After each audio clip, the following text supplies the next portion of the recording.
Good morning, students. Today, worksheet number 52, which was sent by Directorate of Education, GNCT of Delhi, subject mathematics, date 6 November 2020, class 9. Before starting the worksheet, you have to write your name and your name of class teacher. So, today's new topic, that is quadrilaterals. Children, you know that a four-sided closed figure is called a quadrilateral.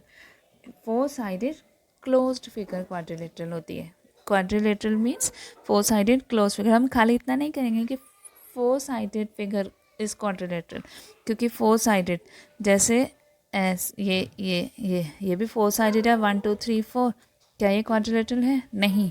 पर four-sided closed figure must है इसमें. four-sided closed figure. तो four-sided closed figure क्या होती है? Quadrilateral होती है. A quadrilateral having both pairs of opposite sides equal and parallel is called a parallelogram. Quadrilateral में both the pairs of opposite sides अगर equal होंगे और parallel होंगे तो वो क्या होता है? Parallelogram होता है.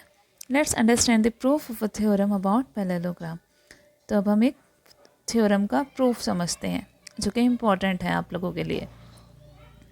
A diagonal of a parallelogram divides it into two congruent triangles. कि जो parallelogram की diagonal होती है वो क्या है? दो उसे congruent triangles में divide कर रही है. तो आपको पता है diagonal क्या होती है? जो opposite vertex को line मिलाती है वो diagonal होती है.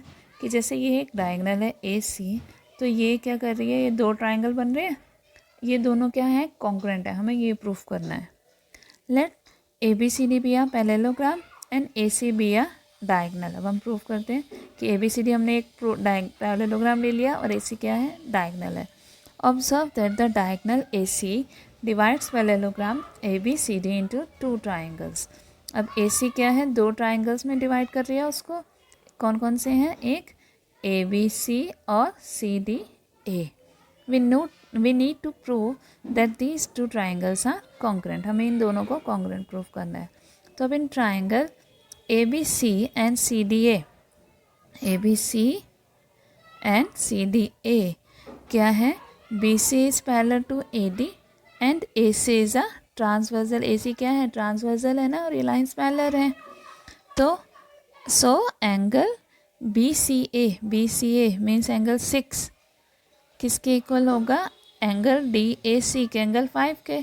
क्योंकि लाइन पैरेलल है ना, तो ऑल्टरनेट इंटीरियर एंगल्स क्या होंगे? इक्वल होंगे, पेयर ऑफ ऑल्टरनेट एंगल्स. तो angle 6 is equals to angle 5. ऐसे ही ये लाइंस भी पैरेलल है, तो angle 3 is equals to angle 4, है ना. और जो AC लाइन है ये क्या है? कॉमन आ रही है दोनों ही ट्राइंगल्स में.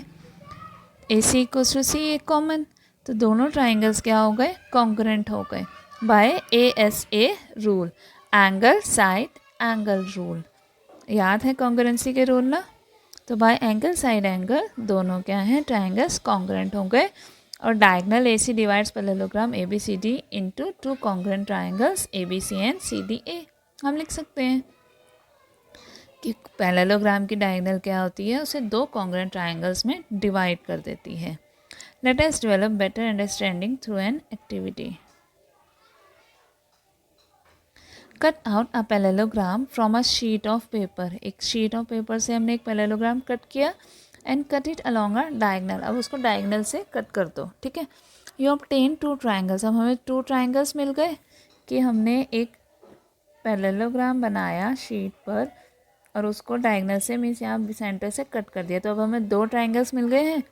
What can you say about these triangles? Place one triangle over the other. एक ट्राइंगल को दूसरे ट्राइंगल पे रख देते हैं. Turn one around if necessary. What do you observe? कि अगर जैसे ऐसे हमने रखा नहीं हो रहा तो इसको ऐसे पलटा के रख देंगे, उल्टा के. तो अब क्या आपको मिल रहा है कि observe that the two triangles are congruent to each other. कि दोनों एकदम इक्वल आ रहे हैं, मीन्स वो क्या है? कॉन्ग्रुएंट है. Repeat these activity with some more parallelograms. और कुछ अपने पैरेललोग्राम्स बनाएंगे और उससे भी ऐसे रिपीट कर सकते हैं. Each time you will observe that each diagonal divides the parallelogram into two congruent triangles. हर बार क्या आएंगे? ट्राइंगल सेम ही आएंगे, इक्वल आएंगे. Let's do question. Question number 1. Diagonal AC of a parallelogram ABCD bisects angle A। हमें given है कि ABCD parallelogram का जो diagonal है वो A को बाइसेक्ट कर रही है, means two parts equal parts में डिवाइड कर रही है। So that it bisect C also. हमें शो करना है कि ये एंगल C को भी बाइसेक्ट कर रही है, कि ये वाला एंगल इसके इक्वल प्रूफ करना है। और ABCD इज़ अ रोम्बस। हमें प्रूफ करना है कि जो ABCD है वो क्या है, रोम्बस है। पैरेललोग्राम तो गिवन ही है, पैरेललोग्राम में अपोजिट्स एंगल साइड्स इक्वल आती हैं, और पर रोम्बस में क्या होती है, ऑल साइड्स इक्वल होती है। तो हमें ऑल साइड्स इक्वल प्रूफ करना है इसमें। तो चलिए करें। तो हम सबसे पहले हम क्या लिखेंगे, गिवन फिगर बना ली हमने, गिवन लिखेंगे। गिवन क्या था, ABCD क्या है, पैरेललोग्राम है, and AC bisects angle A को बाइसेक्ट कर रही है वो। तो हमें प्रूफ क्या करना है, next step to proof AC bisects angle C and ABCD is a rhombus. ABCD क्या है, रोम्बस है। अब हम प्रूफ करते हैं। हमें पता है एंगल जो है DAC एंगल DAC, ये वाला एंगल किसके इक्वल है, एंगल BAC के, क्योंकि वो उसे बाइसेक्ट कर रही है। बट DAC ये वाला एंगल किसके इक्वल है, इस एंगल के इक्वल है ना, ऑल्टरनेट इंटीरियर एंगल। ऐसे ही एंगल BAC किसके इक्वल है, ACD के, इस एंगल के इक्वल है, ऑल्टरनेट इंटीरियर एंगल। तो अब हमने इसको नाम दे दिया 1 2 3।